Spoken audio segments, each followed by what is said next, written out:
Hey STRU friends, this is your personal invitation to co-invest alongside me. If you haven't heard, I've launched Stomp Capital Short-Term Rental Opportunities Fund, where I will be personally investing all of my short-term rentals going forward. And if you're an accredited investor and you want instant diversification and you want to participate in the best ideas that I identify, you relate to all of my teachings and the uniqueness and the sense of place and all of that stuff, then please click on the description below and find out more about Stomp Capital short-term rental opportunities. The best is yet to come and we're literally getting started. I would love to have you alongside, so let's go.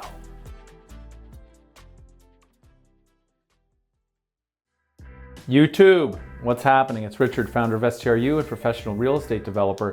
And today is a continuation of the series that we started where I went out to my Twitter followers and asked them, hey, what questions do you have? Ask me anything. We're going to film a YouTube video about it. And so this is in direct response to that. As an aside, if you're not following me at Twitter, you should. I'm Richard Fertig. There's great content out there, not only from me, but the entire real estate Twitter. I think it's well worth it. So today's question is, hey Richard, in STR 3.0, you teach about all of these experiences and these value adds and so on. What do you mean specifically? Can you give us some examples? Like, how do we get started in this value add STR 3.0 programming? And that's the word, it's called programming. So let's get into it. So the first thing I have to share with you is the programming is very specific to you, more specific to your guests, and thirdly, very specific to where you are hosting, right? So I'm going to share with you examples of what we do here in the Outer Banks of North Carolina, but they won't necessarily apply to you if you have a mountain home or a ski house or anything, but you get the gist and then you get creative and then you figure it out for yourself. That's how you learn. So here in the Outer Banks of North Carolina, I'm really thrilled that my girlfriend, Erica, the lovely and one and only Erica, is our director of hospitality. And so she coordinates all of the programming. We've talked about it on our podcast. If you're not listening to our podcast, you should. Check us out on the YouTube channel, STRU Podcast, and then you get to see her beautiful face and hear from her directly what we're doing here. But for this video, let me just suffice it to say that we basically create what we call bespoke hospitality. So it's all a la carte. Whatever somebody wants is what they get. And we give them a variety of suggestions, opportunities, and they range from, do you want daily house cleaning? Do you want a private chef? Do you want a chef 1 meal a day or 3 meals a day? Do you want yoga every morning? Would you like massages every day or once a week? Or we also do things like gear rental, where we've partnered with a business here that delivers kayaks and surfboards and bicycles and all of that. And partnering with them is really important because they assume the liability and we don't. Right? So one of the things that I want you to think about as you grow your business is, what are the implications beyond just like trying to serve a client and give them what they want? You have to make sure that you're not taking undue risk and undue liability.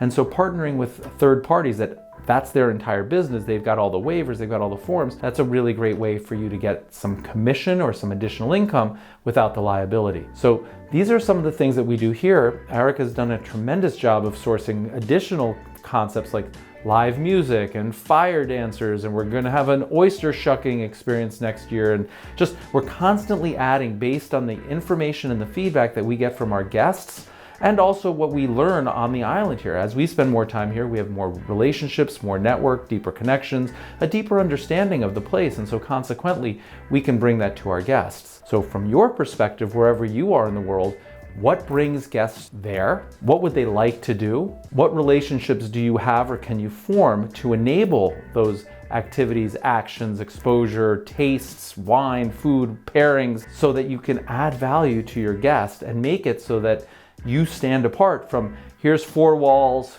3 bedrooms, 3 baths, right? Like now we're adding value-added services.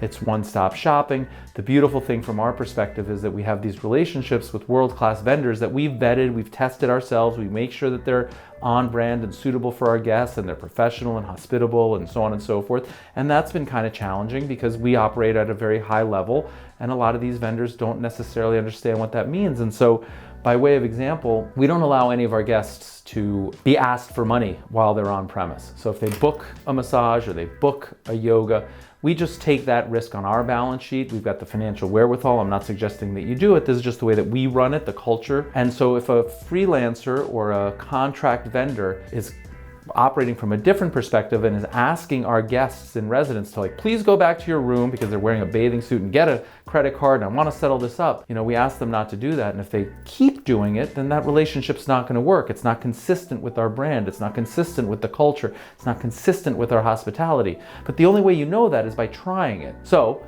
get started, figure out who you know or who you need to know or what your guest wants, what's bringing them there, and start to facilitate it and create these relationships. And then you can do a few different things. You can either have them book directly with you and you can mark it up if you want to earn a commission. We got started by not marking it up, just seeing to make sure it worked, right? It was less about the money and it was more about the hospitality and understanding and learning. Now we're in a position where we can mark it up. The second thing you could do, if you don't want to book it directly through you and mark it up, is you could have them go and book directly through the vendor, the third party, and then the vendor could pay you a finder's fee, a referral fee, a commission, a percent of cost of goods sold, whatever. But there's a lot of income potential in these ancillary value-added services that really delight your guests. That's the primary purpose, right? This isn't financially driven as much as it is for you to stand apart from other hosts, for you to differentiate yourself from the other four walls that everyone else is putting up and saying is wonderful. So I hope that answers the question that we saw on Twitter. Please follow me on Twitter, but most importantly, like the video, comment below, what additional things do you do? What services do you offer? What ideas and suggestions should other hosts be considering as they build out their STR 3.0 programming? And as always, subscribe to the channel because the best is yet to come and we're just getting started. So thank you very much. I really appreciate it. Let's go. Hey STRU friends, this is your personal invitation to co-invest alongside me. If you haven't heard, I've launched Stomp Capital Short-Term Rental Opportunities Fund, where I will be personally investing all of my short-term rentals going forward. And if you're an accredited investor and you want instant diversification and you want to participate in the best ideas that I identify, you relate to all of my teachings and the uniqueness and the sense of place and all of that stuff, then please click on the description below and find out more about Stomp Capital short-term rental opportunities. The best is yet to come and we're literally getting started. I would love to have you alongside, so let's go.